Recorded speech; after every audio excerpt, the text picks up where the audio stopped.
इसे हम हिंदी में शिशु कहते हैं और इंग्लिश में बेबी या इन्फेंट कहते हैं। इसे हिंदी में शिशु कहते हैं और इंग्लिश में बेबी बॉय कहते हैं। इसे हम हिंदी में शिशु कहते हैं और इंग्लिश में बेबी गर्ल कहते हैं। इसे हम हिंदी में नवजात शिशु कहते हैं और इंग्लिश में न्यूबॉर्न बेबी या नियोनेट कहते हैं। इसे हम हिंदी में नन्हा बच्चा कहते हैं और इंग्लिश में टोडलर कहते हैं।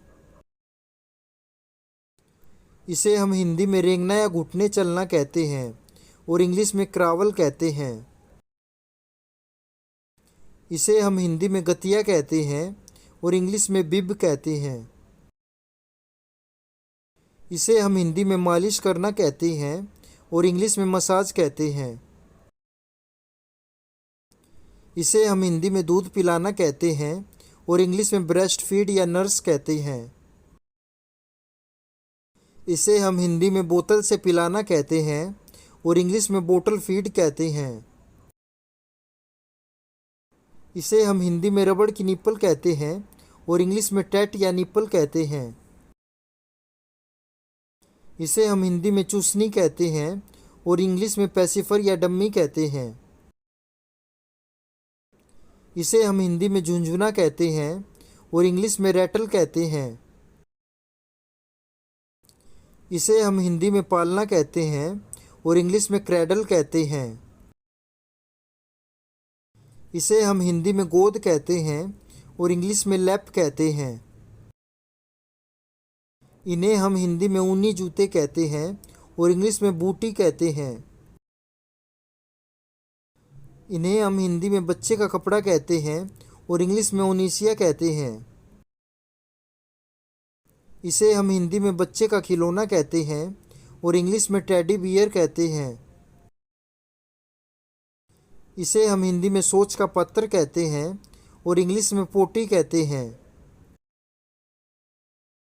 इसे हम हिंदी में लोरी कहते हैं और इंग्लिश में ललबाई कहते हैं।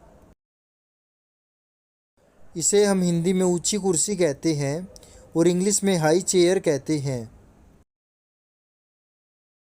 इसे हम हिंदी में बच्चे की गुड़िया कहते हैं और इंग्लिश में डोल कहते हैं। इसे हम हिंदी में पहिएदार बच्चा गाड़ी कहते हैं और इंग्लिश में पुशचेयर, ट्रोलर या बग्गी कहते हैं। इसे हम हिंदी में लंगोट कहते हैं और इंग्लिश में डायपर या नैप्पी कहते हैं। इसे हम हिंदी में लंगोट का बैग कहते हैं और इंग्लिश में डायपर बैग या नैप्पी बैग कहते हैं। इन्हें हम हिंदी में स्वेदल ब्लैंकेट कहते हैं और इंग्लिश में भी स्वेडल ब्लैंकेट ही कहते हैं।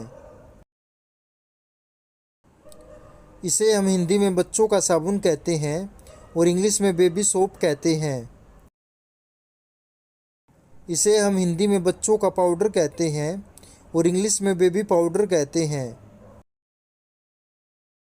इसे हम इंग्लिश में बेबी वाइप कहते हैं और इंग्लिश में भी बेबी वाइप ही कहते हैं। इसे हम हिंदी में बेबी लोशन कहते हैं और इंग्लिश में भी बेबी लोशन ही कहते हैं। इसे हम हिंदी में बच्चों का तेल कहते हैं और इंग्लिश में बेबी ऑयल कहते हैं। इन्हें हम हिंदी में बच्चों का खाना कहते हैं और इंग्लिश में बेबी फूड कहते हैं।